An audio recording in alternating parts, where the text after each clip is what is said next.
All right, I am here with Melissa Orlov. See if I pronounce that right. Did I get that right Got this it. time? Okay, and you are cum laude from Harvard. It's pretty impressive. Is that correct? I am. Yep. And two books on ADHD. And Yep. you have been on numerous TV shows, and you're an expert with relationships and ADHD. So I'm wondering if you could tell me what is a typical story you would see with the problems that arise from ADHD and relationships. Well, I'm sad to say actually that a very typical story was mine. Actually, my own with my husband. The joke is we were completely and totally average, which is what it is. So that mean this sort of the progression of these relationships is often the same, which is you have this amazing, wonderful courtship phase where there is a lot of extra dopamine and people are extremely attentive towards each other. And then that happens to everybody, whether you have ADHD or not. And then that wears off after a couple years, 24 to 28 months, somewhere in there. And then the ADHD partner goes back to a low dopamine state, which means an inattentive state. And the whole relationship changes. And there's a huge amount of confusion and over time, a lot of issues that come up with the ADHD symptoms. Huh. So, Wow. That's it sounds very familiar. What would be some of the day-to-day stuff that you would see that would affect the relationship? Like, well, so I mean, some of the biggest issues have to do with how tasks are handled. So all couples have this period of time where they're trying to figure out who's doing what and when and how do they rely on each other and how do they communicate and all that. With ADHD, it's much more complicated because the symptoms of ADHD, chronic distractibility, difficulty planning ahead, difficulty initiating or following through, poor memory, those kinds of things all impact that partner's ability to follow through. And so if you put that in perspective where you started your relationship, which was very attentive, everything was exciting, and then you move to this other state, which is not at all attentive, having difficulty following through. I used to call my husband consistently inconsistent because that pretty much that described it. He really wanted to do it. He would say, I'd say, would you mind doing X? And he'd say, sure, no problem. mm-hmm. And he meant it. That wasn't the issue. The issue was that then a symptom got in the way and he didn't follow through. Neither one of us knew he had ADHD, and that's actually really common. Huh. So, And how is that process for a lot of people of not coming to terms with it? first they have.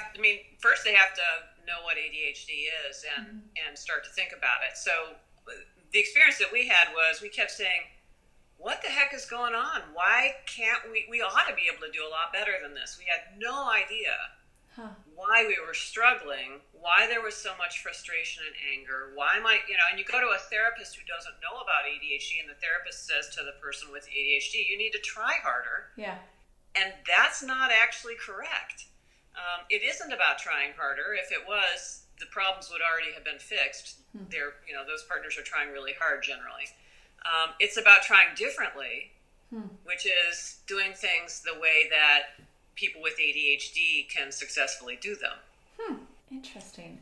All right, so then I'm going to ask you this question, and feel free I love your insight. So would you agree with this statement that an ADHD is harder on the people around the person than with the person with the actual diagnosis? No. Okay, I think it's hard on both people, but in different ways. So some people with ADHD fly through life, not an issue, but most people with ADHD don't. And they run into various issues. They have higher rates of job problems, car accidents, relationship problems, all sorts of stuff. And so from that perspective, it can be really hard to have ADHD and have people constantly saying to you, gee, if you would just try harder, you could do better.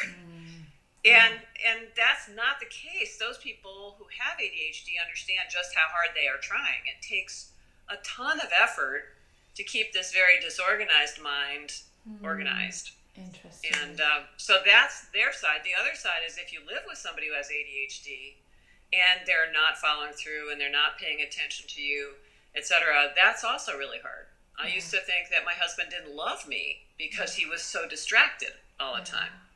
That's a deep, hard, thing to get over. Like, do you not love me? That's tough. Right. That's a tough one. It was also not true. I would say to him, have I done something? Is whatever? And he'd say, no, what are you talking about? I feel fine about you. It wasn't that he didn't love me. It was that the distraction and his inability to pay focused attention to me because he didn't know about the ADD meant that I interpreted it as he didn't love me when that wasn't the case. But that's still your experience. Yeah. So you have to learn that the ADD is there, and then you have to be able to say, okay, so now what's this do differently thing that we're going to do to accommodate it? Mm-hmm. And so tell me, let's kind of flip the script for a little bit of like, what are the gifts that ADHD have? Well, so a lot of the gifts you see in this courtship stage, right? So for us, my husband had a ton of energy. At that point, he was very attentive, which shifted. And now that we've gotten through all of this and learned more strategies, etc., he can be attentive again. We have sort of ways to make that happen. He was willing to think outside the box, which I loved. He sort of threw all these fun and crazy things into the relationship. I mean, we'd known each other for 2 weeks, and he bought me a plane ticket to San Francisco to meet his friends. I mean, the impulsivity was fun at that point. It was an adventure.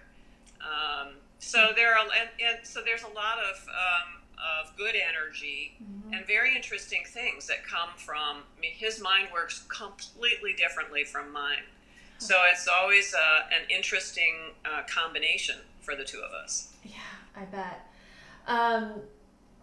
What do you wish that you could convey to people as they're maybe starting to build their relationship and they have ADHD or they're about to get into a relationship with somebody with ADHD? What advice would you tell them if you had, their ear? Well, I think a couple of different things. And actually, this is a group of people, the people who know already that they have ADHD and are embarking in relationships is a group of people I've been thinking about a lot lately because there are more of those people out there now. You have to understand that what you have personally experienced, your sort of go with the flow ADHD approach, sort of don't worry it'll happen somehow thing, doesn't fit well with people who don't have ADHD, who are used to working hard and having a certain outcome. And so be sensitive to the fact that your way and your partner's way are going to be quite different. And then I think the other thing that's really important is to make sure you're fully managing the ADHD, not just for the relationship, but for all parts of your life. And I talk with couples when I work with them about a 3-legged stool of treatment. Physiological treatments is sort of leg 1, behavioral habit changes is leg 2, and then the third leg is things you do with your partner, interactive things that you learn, like verbal cues and things like that, that help your lives be smoother together. So be aware that there's a broad array of tools. But the great news is you can have a really great relationship with ADHD, but you do have to work at making sure that you sync up. So it's really about syncing, being different, not necessarily trying harder. I'm kind of getting the theme of what happens. Tell me about the emotional, kind of the emotional life of being with like how does this come off emotionally? You touched on a little bit of not feeling understood or not being desired. Are there any other emotional things that come up? So are you talking about for the non-ADD partner or the other ADD partner? Both. Okay. Well, so one of the most common patterns that comes up, which is just death to the relationship, is what I call parent-child dynamics, where the non-ADD partner or the more organized, if you have 2 ADD partners, there's one who's more organized typically. So whoever that more organized person is starts to take on way too much stuff because they can. They're more organized.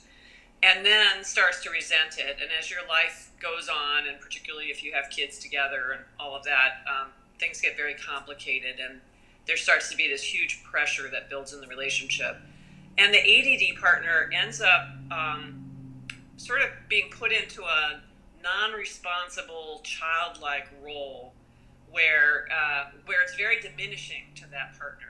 So that is one of the critical dynamics that these couples need to A, be aware of, and B, learn how to get out of.